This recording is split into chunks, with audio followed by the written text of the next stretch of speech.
Rajnce беше potom lokový kombinát. A lokový kombinát, tam je ty velké křivě běžalo. To je na story byla, to беше konc leta, to беше ta roč hotová boč.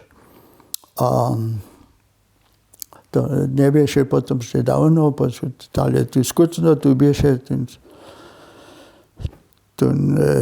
přes zimu jsou ty kruhe, já nevím, 100 kruhů do Guttorf, podle Šepic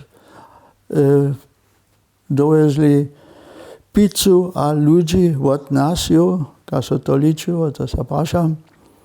A so, ale potom leto na pozdějšo, vyše ty ještě provizory, ale znamená v Rajnce, všetci jace skotu a všetci jace lidi, a kýže, kteří se tam nové započali, když jsme kovej dal a tortu k tomu, to jsme bez 30 hodžů na štígách, jsme tam naše přestávky činili.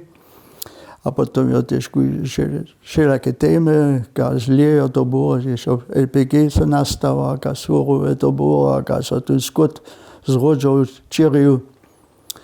A potom je jedna přestávka, to potom jeden ze skupiny, tu praje se halde a prajo. Po vojně budu já ostať a rec tu kotru krukrene.